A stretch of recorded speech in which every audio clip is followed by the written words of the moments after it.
Now we'd like to take a few moments to familiarize you with the displays that come on the Express console and what you're looking at on the monitor. There's actually quite a bit of information being displayed on the monitor, but it all makes sense if you just kind of break it down into various sections. We'll start right in the middle, which is one of the most obvious areas of the display, and this is basically just your channels. So it's the channel number, and if there's any level associated with the channel, it will show you that in a percentage from nothing all the way up to full. But there's actually quite a bit more information that's on this monitor than just channels, so let's go over those areas right now. Up here in the upper left-hand corner is your global settings area. This will tell you what your grandmaster is set to, if it's at 100% or if it's not at 100%. Those are typically things you'd want to know, so that will always display your grandmaster status, as well as submaster page. The console has various submaster pages, which will be important to know, so that information is displayed rather prominently, so that you can at one glance check to see what that's set to. Right in the middle, this area will always tell you what display you're currently in, as well as the time, the current time, provided you've set the time properly on your desk. Right now we're in stage, but those various displays can be blind, patch, or setup.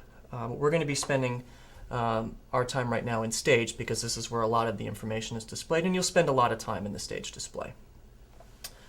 Up here in the upper right is another very important area of the display. It's called the keypad corner. It's a bright blue box for a reason. It wants to grab your attention. This area will tell you what you've typed on the keypad. It's kind of important to know as you're typing commands into the desk. For instance, if I type 12, it will tell me that I've typed 12 and it's referencing a channel. So that's usually very helpful to know as you're typing a lot of numbers to expect that the desk will tell you what number you've typed. It's kind of convenient that way. Another very critical area of the display, right down here in red, we call this the command prompt. It's in red for a reason because you'll refer to that quite a bit. What's great about the Express console is that the command prompt will always tell you what it's expecting from you as the operator. For instance, right now it says select channel numbers. Well, that means that if I start typing on my keypad numbers, it's going to refer to channels, and my keypad corner now indicates that I have typed channel 12. That will change depending on what the console is expecting. Like if I hit the dimmer button, it's going to say select dimmer numbers. If I press the at key, it will say select a level. So the command prompt is very important. We will refer to that quite a bit, as oftentimes that can get you out of a bind. If you don't know what the console wants, just read the red prompt and it will tell you. Below the command prompt are a series of gray boxes. Each one of them has a specific function. We'll start with these two over here. These are your playback status indicators. Each of the two fader pairs, the AB and the CD fader pair that we talked about in hardware, each have their own status display.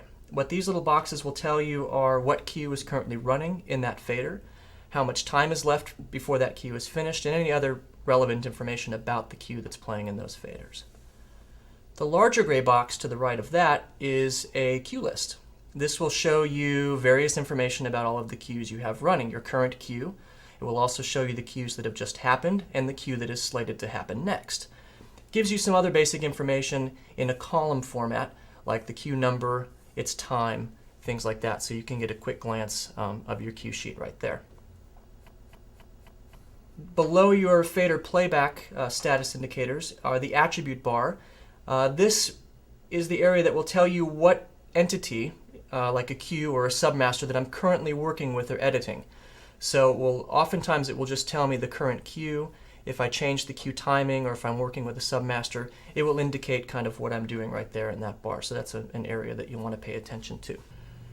Along the bottom of the display, other than the command prompt, probably one of the most important areas of these displays, these are your actual soft keys. If you remember from the hardware overview, we talked about S1 through S8.